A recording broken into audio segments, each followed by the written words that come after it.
안녕하세요, 김필립입니다. 오늘은 지난번 영상에 이어서 초등 고학년 5학년 1학기, 5학년 2학기에 대해서 한번 제가 중요한 부분, 그리고 꼭 체크해야 되는 부분, 그리고 비중을 두어야 되는 부분, 그리고 또 가볍게 지나가도 되는 부분들에 대해서 짚어드리도록 하겠습니다. 5학년 1학기의 첫 번째 단원, 자연수의 혼합계산. 자, 드디어 혼합이라는 게 들어갔죠. 자연수의 혼합계산.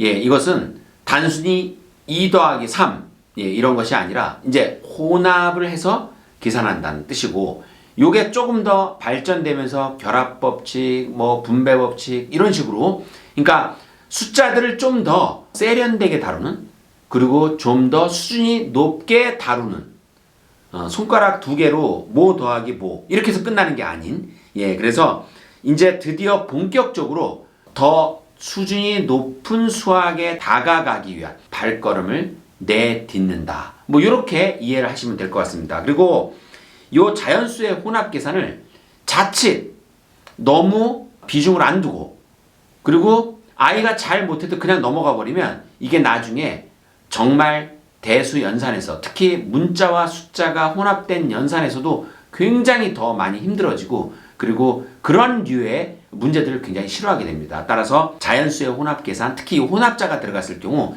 이 부분은 좀 잘 해야 된다. 그래서 연습을 많이 시키라는 말이 아니에요. 연습을 많이 시키다 보면 오히려 아이가 더 지겨워지고 싫어하게 되는 그러한 임계점이 있습니다. 그 임계점까지 가지 말고 그 전까지 어느 정도는 시키고 할 줄 알게 만들되, 만약에 더 연습을 시키시고 싶다면 다양한 수학 문제 풀이 속에서 자연스럽게 접하도록 상당히 중요하게 잘 체크하고 가야 된다.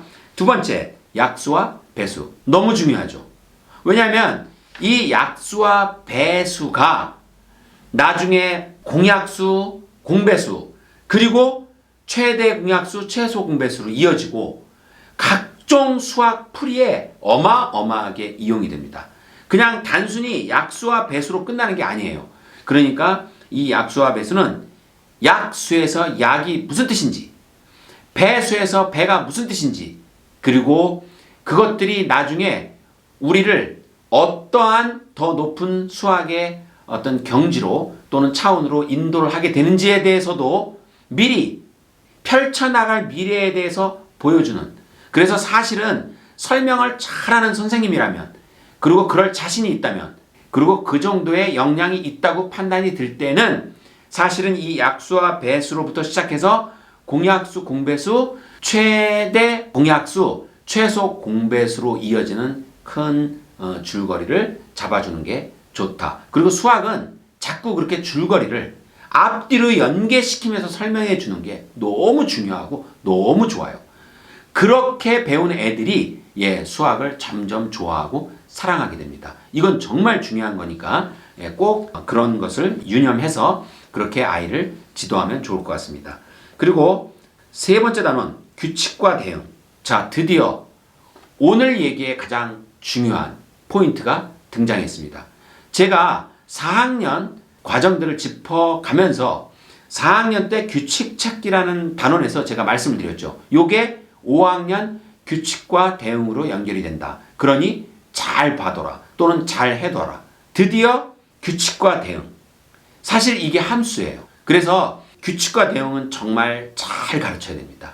그리고 이 규칙과 대응도 제가 아까 약수와 배수에서 조금 전에 말씀드렸던 것처럼 이 규칙과 대응도 마중물 도입, 개념 설명을 통해서 이것들이 왜 필요하고, 그리고 나중에 얘가 어떻게 함수로 연결되고, 그리고 1차 함수로 연결되며 이것이 왜 2차 함수가 되고, 그리고 왜 수열로, 그리고 극한으로, 그리고 함수의 극한, 그리고 미분으로 넘어가는지에 대해서 용어를 하나하나 다 짚어가면서 그 어려운 상위 과정의 원리까지 다 설명하라는 게 아니라 큰 줄거리에서 얘가 어떤 역할을 하는지, 그리고 나중에 이것들이 흥미진진하게 어떻게 미래를 펼쳐갈지에 대해서 그냥 전체적인 조망을 한번 해주는, 근데 그 설명이 굉장히 당연히 재밌고 쉬워야 되겠죠? 예, 그렇게 해주면 아주 아이들은 규칙과 대응을 잘 할 수 있게 됩니다. 그리고 자칫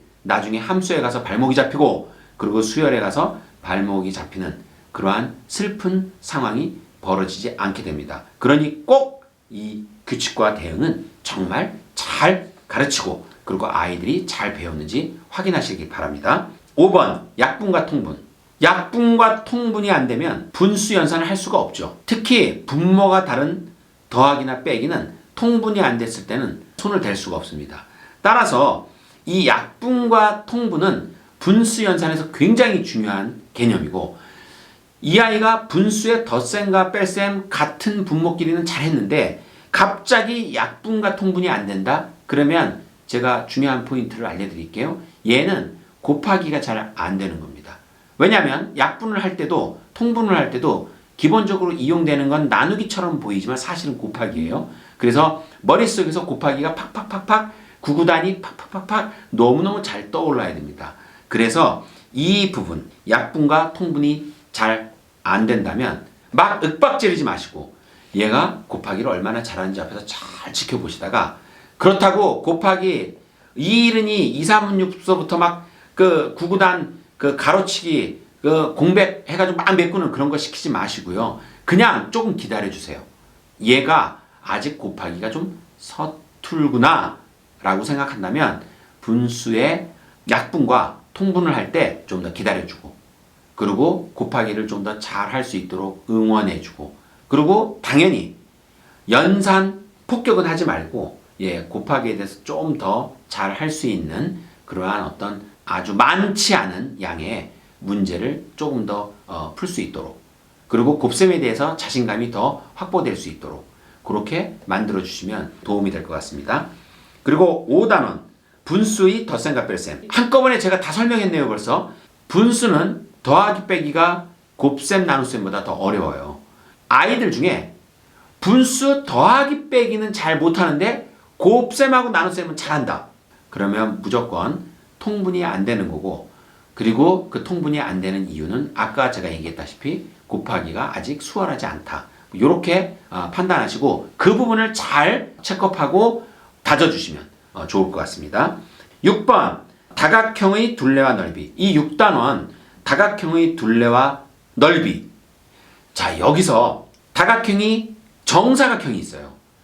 요 정사각형에서 둘레와 넓이를 가지고 여기서 굉장히 많은 얘기를 할 수 있습니다.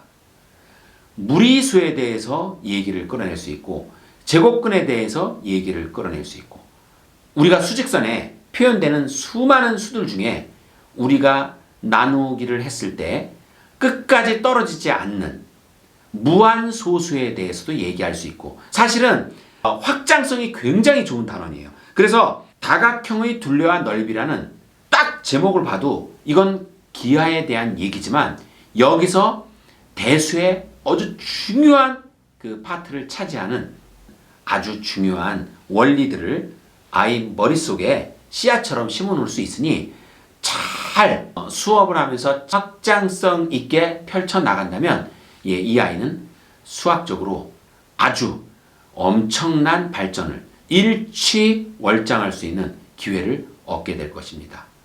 5학년 2학기로 넘어가겠습니다. 1단원 수의 범위와 어림잡기.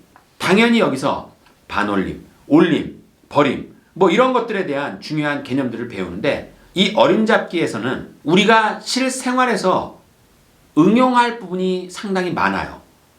그래서 실생활과 연계한 그러한 개념으로 이 어림잡기나 반올림, 올림, 버림을 아이들한테 잘 설명해주면 의외로 아이들이 실생활과의 연계 속에서 잘 파악을 합니다. 그래서 수의 범위와 어림잡기에서는 가능한 한 실생활과의 연계성을 가지고 아이들을 티칭하고 이해시키고 이끌어야 된다. 그러면 이 수의 범위와 어림하기에서는 특별히 힘들어하는 애들이 많지 않다. 그리고 이 반올림이나 올림의 기준이 되는 자릿수만 정확하게 잡는 방법을 알려주면, 그래서 그 자릿수에다가 줄을 쫙 위아래로 긋고 출발을 시키면 사실은 어떤 문제도 잘 맞힐 수 있음을 명심하시고 그렇게 아이들을 이끌어가면 좋을 것 같습니다. 그리고 두 번째, 분수의 곱셈. 사실 제가 아까 분수의 덧셈과 뺄셈 그리고 약분 통분을 얘기하면서 오히려 분수는 더하기 빼기보다 곱하기 나누기가 쉽다고 말씀드렸죠. 그래서 이 분수의 곱셈은 생각보다 굉장히 쉽습니다. 연산도 쉬워요. 그런데 이 분수의 곱셈에서 도형으로 곱셈의 원리를 접근하는 문제, 그리고 도형으로 색칠을 하면서 곱셈을 뭔가 아이 머릿속에 집어넣어 주려고 하는 설명들, 오히려 그게 더 아이들 머리를 복잡하고 꼬이게 만듭니다. 사실 이거 굉장히 제가 한번 짚고 넘어가고 싶었는데요.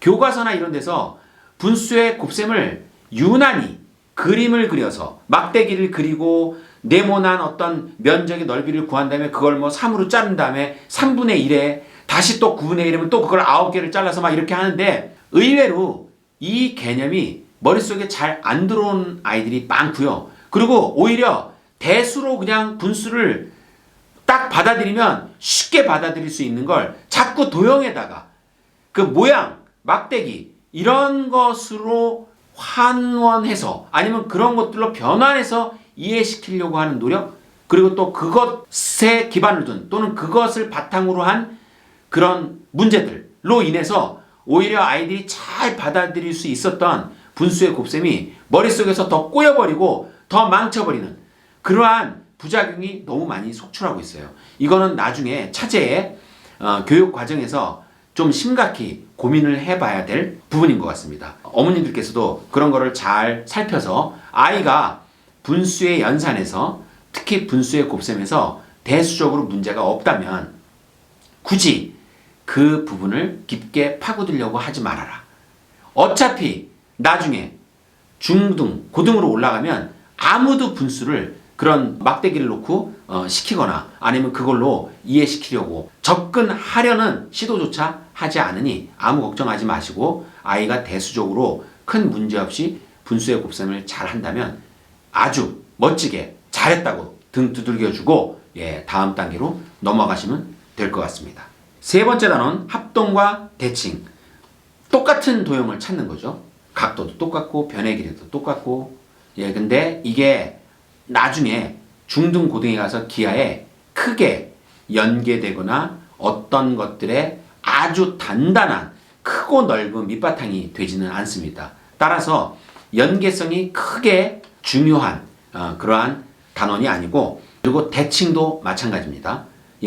이 대칭은 이 아이의 도형 감각 뭐 이런 것을 측정하는 또는 그런 것을 좀 개발하고 싶어하는 또는 그러한 목적으로 이게 언급이 되는 건데요. 사실은 이 대칭을 잘 못한다 그래서 우리 아이가 기하에 무슨 큰일이 나는 것도 아니고, 그리고 대칭을 잘 못한다 그래서 우리 아이는 기하에 재능이 없는 건가, 이런 섣부른 판단 하지 마세요. 그리고 대칭을 못한다 또는 이 합동을 못한다 해서 뭐 기하에서 큰 난리도 나지 않습니다. 그러니까 의외로 그렇게 크게 비중을 두고 많이 파고 다져야 될 그런 단어는 아니니 너무 깊게 고민하거나 또는 잘 못한다고 아이를 너무 바보 취급을 하지 마시길 부탁드립니다. 네 번째, 소수의 곱셈. 소수의 곱셈, 곱하기에서 소수점이 개입된 거죠. 그래서 요거 곱할 때 자릿수를 잘 체크해야 되는데 그거 말고는 일반 곱하기하고 똑같죠. 그래서 일반 곱하기에서 큰 문제가 없는 아이들은 이 소수의 곱하기에서도 시간은 조금 걸릴지라도 큰 문제는 없습니다. 계산 기계처럼 그렇게 만들려고 하지 마시길 늘 제가 부탁드리는 거죠. 다섯 번째, 직육면체. 직육면체는 향후 우리가 다뤄야 될 공간 도형, 부피, 그리고 고등학교에 넘어가면 기하와 벡터 뭐 이런 파트에서 쓰입니다. 다만 이 직육면체가 그렇다고 제가 아까 잠깐 언급드렸지만 고등학교 전 단원에 걸쳐서 다 무엇과 연결되는 아주 중요한 메인스트림은 아니니까 비중은 조금 낮춰도 큰 문제는 없습니다. 직육면체에 대한 기본 원리와 개념을 잘 배우면 됩니다. 그리고 이 원리와 개념이 입체에 관한, 한마디로 3차원에 관한 모든 접근에서 전체 공간을 직육면체에 놓고 생각을 하는 그러한 경우가 굉장히 많기 때문에 공간 감각을 키우는데 상당히 중요한 베이스가 됩니다. 그러니까 그런 정도의 비중을 갖는다고 생각하시고 직육면체는 공부하면 좋을 것 같습니다. 단, 이 공간 개념 그리고 공간 감각이 중등, 고등에 아주 많이 사용되지는 않습니다. 예, 오늘 5학년 2학기의 마지막 단원 6단원 평균과 가능성. 보세요. 평균? 당연히 어머님 잘 아시는 또는 아이들이 잘 아는 평균 그 개념입니다. 예, 그래서 이게 나중에 어디로 연결되냐면 확률과 통계로 연결이 됩니다. 가능성. 가능성이 뭐죠? 확률 아닌가요? 예, 그래서 통계의 가장 기본적인 베이스 그리고 확률의 가장 기본적인 베이스를 여기서 살짝 건드는 아니면 살짝 소개하는 그 정도입니다. 그리고 통계는 사실은 선생님이 설명만 잘해주면 통계는 정말 쉬운 파트거든요. 그래서 이 6단원은 생각보다 어렵지 않습니다. 그리고 여기 6단원에서 그렇게 많이 아이들이 막히거나 힘들어하지도 않아요. 예, 그래서 여기는 사실은 무난히 잘 넘어갈 수 있다. 자, 오늘의 총평 5학년 1학기 제일 중요한 단어는 규칙과 대응이다. 그리고 두 번째로 중요한 단어는 6단원 다각형의 둘레와 넓이다. 왜냐하면 여기서 엄청난 확장성을 갖는 그러한 수학의 많은 그 향후 나올 개념들을 소개하고 또는 아이들 머릿속에 씨앗을 뿌려줄 수 있으니 그렇게 해서 5학년 1학기 상당히 중요하고요. 5학년 2학기는 사실은 중요도로 따지면 그리 크게 비중을 차지하는 그러한 단원이 5학년 1학기보다는 없습니다. 그래서 5학년 2학기에서는 직육면체와 평균과 가능성. 왜냐하면 나머지는 소수의 곱셈, 분수의 곱셈은 뭐 당연히 일반 그냥 연산이죠. 거기서 무슨 어마어마한 수학적 논리 추론이나 아니면 창의력 뭐 이런 것들이 개입되는 게 아니니까. 예, 그리고 합동과 대칭은 제가 생각보다 그렇게 비중이 크지 않다고 말씀드렸고. 예, 그러니 5단원은 입체와 연결된 것의 가장 베이스를 직육면체가 역할을 하니 그 부분에 대해서 좀 머릿속에 잘 넣어주면 좋겠다. 그리고 6번 평균과 가능성은 앞으로 우리가 많이 다뤄야 될 확률과 통계 파트, 그것의 가장 중요한 첫 시작이니 그런 원리를 잘 머릿속에 넣어주면 좋겠다. 오늘 제 말씀 도움이 되셨다면 구독과 좋아요 그리고 알림 부탁드립니다.